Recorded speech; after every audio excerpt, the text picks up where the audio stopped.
আমি পথে আসতে আসতে একটা খবর দেখছিলাম গাড়িতে, যে তুরস্কের এরদোগানের দলটির নাম হচ্ছে একে পার্টি, আপনারা জানেন। পাকিস্তানের ইমরান খান সাহেবের দলটির নাম হচ্ছে তেহরিকে ইনসাফ। আর দিল্লিতে কেজরিওয়ালের দলটির নাম হচ্ছে আম আদমি পার্টি। তিনটাই কিন্তু বাংলাদেশের সীমানার বাইরে, বাংলাদেশের ভেতরে না। কিন্তু দেখলাম বৈষম্য বিরোধী আন্দোলনের নেতারা, তারা এই তিনটি দলের আদলে তাদের দল এবং ভবিষ্যৎ কর্মসূচি নির্ধারণের জন্য পরিকল্পনা করছে, এবং সেটা তারা বলেছেন মিডিয়ার কাছে। তো এইটা একটা অদ্ভুত লাগলো আমার কাছে। যেই প্রজন্ম এই মাটিতে জন্ম নিয়েছে, আমাদের আলো বাতাসে বেড়ে উঠেছে, আমাদের মায়ের স্তন্যপান করেছে, বাবার আদর পেয়েছে, ঝড় বৃষ্টি বাদল সব কিছুকে উপেক্ষা করে শীত গরম সব কিছুর মধ্য দিয়ে এই মাটিতে লালিত পালিত হয়েছে, তাদের কাছে বিদেশি নেতাদের মতবাদটা এত জনপ্রিয় হলো কেন? আবার এটা নিয়ে আসলে খুব দেখার পরই আমার মধ্যে একটা প্রশ্ন জেগেছে যে এটার মূল কারণটা কি। শেখ হাসিনার পলাতকের পেছনে আন্দোলনের চেয়েও বড় যে উপসর্গটি ছিল, সেটা হলো সমাজের যে কোনো স্তরের, প্রত্যেকটি স্তরের এমন কোনো মানুষ ছিল না যে তাদের উপরে অতিষ্ঠ হয় নাই, অসন্তুষ্ট হয় নাই। একদম দিনমজুর থেকে শুরু করে সর্বোচ্চ পর্যায়ের কর্মকর্তা পর্যন্ত কিছু সুবিধাবদী হালুয়া রুটির অংশীদার যারা, তারা বাদে, তাদের সম্মিলিত আন্দোলনের ফসল হচ্ছে এইটা। সেখানে এইটাকে আমরা বিএনপি এটাকে টেনে নিয়েছি প্রায় ১.৫ যুগের মতো সময়, এককভাবে আমরা টেনে নিয়েছি। তো এইখানটায় এসে খোঁচাখুচি করা বা অন্য কিছু করা, এটা শোভনীয় না। আর এত নেতা বাংলাদেশে আছে, যারা আছেন শেরে বাংলায় ফজলুল হক, মৌলানা আব্দুল হামিদ খান ভাসানী, হোসেন সৈয়দ সরওয়ার্দী, শেখ মুজিবুর রহমান, আমাদের প্রিয় নেতা জনাব জিয়াউর রহমান বীরুত্তম, আরও অনেক নেতার উদাহরণ দেওয়া হয়। এদেরকে বাদ দিয়ে আম আদমি পার্টির কেজরিওয়াল কিংবা একে পার্টির এরদোগান কিংবা পাকিস্তানের ইমরান খান, এদেরকে পছন্দের কারণটা জাতির সামনে খুব তাড়াতাড়ি পরিষ্কার করলে আমার মনে হয় ভালো হয়, না হলে এই প্রজন্ম বিভ্রান্ত হবে। আর যে কাজগুলো হচ্ছে অনেকে সাহস করে বলছেন না। আমি অতি সম্প্রতি একটি টক শোতে বলেছি এবং একটি আলোচনা সভায়ও বলেছি। কথাটি হলো যে সেনাবাহিনী প্রধান বললেন ৬২৪ জন, সম্ভবত এরকম ৬২৬ জন ক্যান্টনমেন্টে আশ্রয় নিয়েছেন। এবং তিনি আরও বললেন যে আরও যদি কেউ জীবন বাঁচানোর জন্য আমাদের কাছে নিরাপত্তা চায়, আমরা তাদেরকেও আশ্রয় দেব। খুব ভালো কথা, মানবতা দেখিয়েছেন। এখন সেই ৬২৬ জন কোথায় গেল? পরবর্তীতে কেন জানানো হলো না যে তারা কোথায়? বাতাসে তো অনেক গুঞ্জন আছে, অনেক রকমের কথা আছে যে বড় বড় কর্মকর্তারা, কেউ সীমান্ত রক্ষী যারা আমাদের আছেন তারা, কিংবা এই সেনাবাহিনীর মধ্যেও যদি কেউ তাদেরকে পার করে দিয়ে থাকেন, সেইটার তদন্ত হওয়া উচিত এবং সেটা প্রকাশ করা উচিত। কারণ যারা মানুষের রক্ত শোষণ করে এই দেশটাকে নিঃস্ব করে দিয়েছে, অর্থনৈতিকভাবে, সামাজিকভাবে, মূল্যবোধগতভাবে, তাদের তো বিচার না করে কোনো উপায় নেই। বিচার করতেই হবে, না করলে সেটা জাতির সঙ্গে প্রতারণা এবং বেইমানি করা হবে। আমরা সেই প্রশ্নটা জানতে চাই। মানুষের মনের মধ্যে ক্ষোভের সবচেয়ে প্রাথমিক পর্বটা ছিল জিনিসপত্রের দাম কিছুতেই কমে না। ঘুম থেকে ওঠার পর বাজারে রওনা করলে বাজারে গিয়ে দেখা গেল গতকালকের ২০ টাকার সবজি আজকে ৪০ টাকা হয়ে গেছে, গতকালকের ২০০ টাকার মাছ আজকে ৫০০ টাকা হয়ে গেছে। মানুষ অতিষ্ঠ ছিল। আজকেও যদি সেই অবস্থা বিরাজমান থাকে, তাহলে সবার সমর্থিত সরকারের সফলতাটা কোথায়? সেটা জনগণের কাছে বলতে হবে না? গণতন্ত্রের অর্থটা কি? গণতন্ত্রের অর্থটা হচ্ছে আপনার সর্বোচ্চ জবাবদিহিতাটা, এবং এই সর্বোচ্চ জবাবদিহিতাটা একমাত্র রাজনীতিবিদ বাদে আর কারো নাই। ব্যাকরণগতভাবে চিন্তা করে দেখেন, একজন সচিবকে আপনি জিজ্ঞেস করলে সে বলবে যে আমি ফাইলে যেভাবে পেয়েছি সই করে দিয়েছি। একজন পুলিশ কর্মকর্তাকে বলবেন উপর থেকে নির্দেশ ছিল, আমি সেইটাই ডিটো করেছি।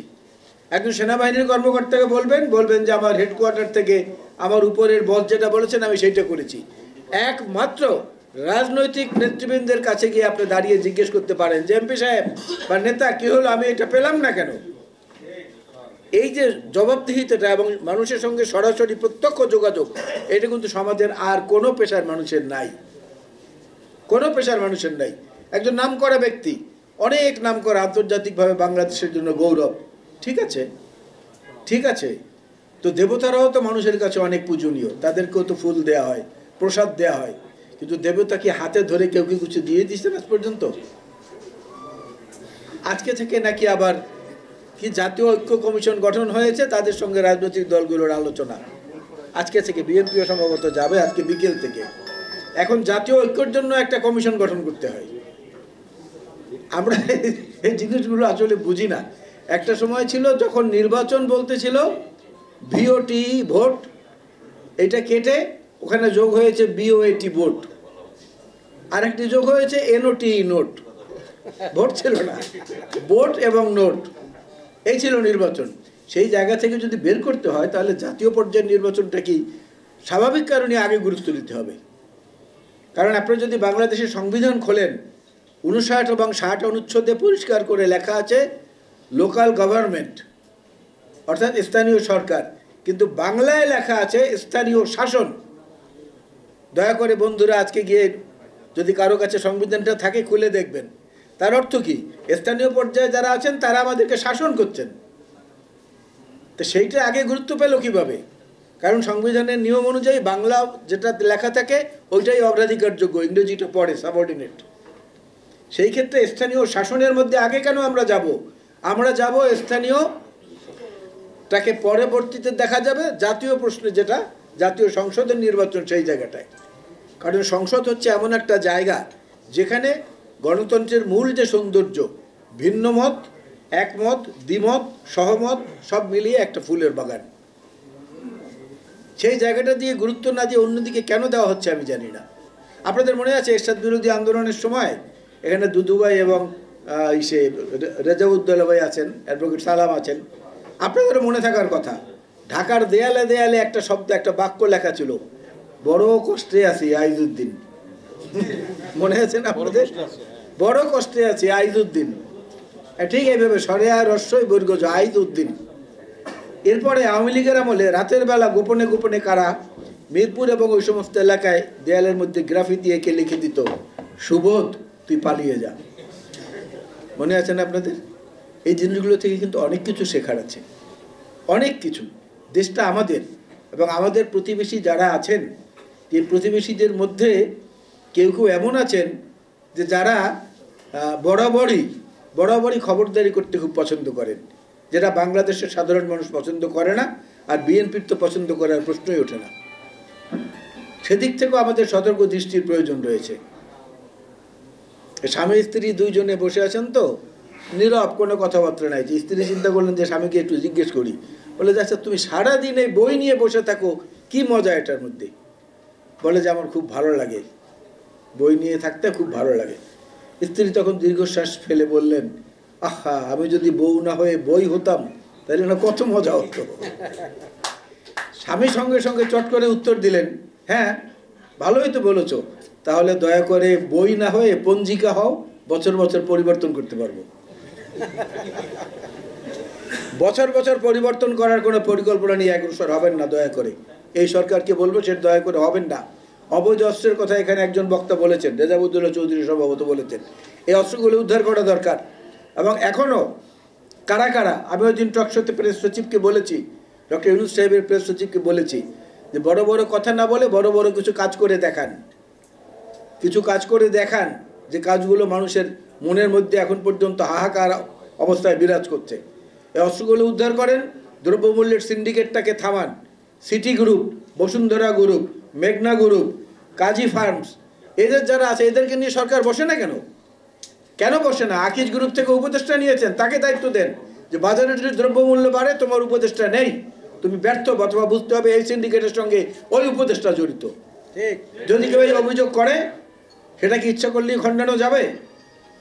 মানুষ দ্রব্যমূল্যের চাপে অতিষ্ঠ হয়ে গেছে, সামনে রমজান আসছে, কি যে হবে মানুষের মধ্যে একটা হাহাকার অবস্থা। বিশ্বাস করেন, প্রত্যেকটি জিনিসের দাম বাড়ছে, সয়াবিন বাজার থেকে অদৃশ্য হয়ে যাচ্ছে। আমি জেনে শুনে বলেছিলাম যে সয়াবিনের প্রাইস সারা পৃথিবীতে কমেছে, ডক্টর ইউনূস সাহেবের প্রেস সচিব আমার সঙ্গে বললেন যে না, প্রাইস বেড়েছে। এখন যেহেতু তখন আমার হাতে দলিল ছিল না, আমি দেখাতে পারিনি, কিন্তু খোঁজ নিয়ে দেখেন সয়াবিনের দাম আন্তর্জাতিক বাজারে কমেছে, অথচ এখানে সয়াবিন গায়েব হয়ে গেছে। মানে রোজার 1-2 দিন আগে থেকে আবার দেখা যাবে যে এটা বাজারে এসেছে এবং এটার মূল্য অনেক বেড়েছে। তাহলে বাণিজ্য উপদেষ্টা হিসাবে যাকে আমরা নিলাম, যিনি একটা বড় কর্পোরেট হাউসের মালিক, লাভ হলো কি? কি লাভ হলো? এনজিও করা আর জাতীয় সরকার পরিচালনা করা এক জিনিস না। এনজিও অনেকেই পরিচালনা করতে পারে। দেশ পরিচালনা করার জন্য যাদের অভিজ্ঞতা আছে তাদের সঙ্গে যোগাযোগ, তাদের কাছ থেকে পরামর্শ নেওয়া এবং তাদের সদিচ্ছাটাকে বাস্তবায়ন করা, এই জিনিসগুলোর দিকে আমাদের তাকাতে হবে এবং সেটা এই সরকার যত তাড়াতাড়ি গ্রহণ করবেন তত সবার জন্য ভালো হবে। আর এই গণতান্ত্রিক জাগ্রত বাংলাদেশকে আমি বলবো, আপনারা এই ধরনের আলোচনা অনুষ্ঠানের আরও বেশি বেশি আয়োজন করেন, ভিন্ন মতের মানুষদেরকেও নিয়ে আসেন, শোনেন তারা কি বলে, সেটাও শুনেন। শুনে আপনারা একটা উপসংহারের দিকে যান। যেই 31 দফা বিএনপির পক্ষ থেকে দেওয়া হয়েছে, আমাদের ভারপ্রাপ্ত চেয়ারম্যান এবং আমাদের দলের চেয়ারপারসন বেগম খালেদা জিয়া এটাকে দিয়েছেন 2016 সনে। আজকে 9 বছর তিনি 2030 ভিশন দিয়েছিলেন। সেইটার পরিমার্জিত রূপ হচ্ছে 27 দফা বিএনপির পক্ষ থেকে। সেই 27 দফাকে ক্রমাগতভাবে বিভিন্ন রাজনৈতিক দলগুলোর সঙ্গে যারা আন্দোলনে ছিল, হাসিনা বিরোধী আন্দোলনে, তাদের সঙ্গে পরামর্শ করে আমরা 31 দফায় নিয়ে এসেছি। এবং মজার ব্যাপার হলো ওই 31 দফার নিচে একটা কনক্লুসিভ সেন্টেন্স আছে যেখানে বলা আছে যে আরও যদি এর চেয়েও বা ভালো যদি আরও কোনো পরামর্শ থাকে আপনারা দেন, আমরা গ্রহণ করব। তো বিএনপির কাছে আর কি চান? আর কি চান? উদারতার সমস্ত দরজাগুলো আমরা খুলে দিয়েছি, হাজারো দরজা আমরা খুলে দিয়েছি। এইটাকে যদি কেউ দুর্বলতা মনে করেন তাহলে ভুল করবেন। কিন্তু জনগণের অধিকার আদায়ের লক্ষ্যে বিএনপি ছিল অতীতে, বর্তমানে আছে, ভবিষ্যতেও থাকবে। আপনাদের সবাইকে ধন্যবাদ। আল্লাহ হাফেজ। বাংলাদেশ জিন্দাবাদ। বাংলাদেশ জাতীয়তাবাদী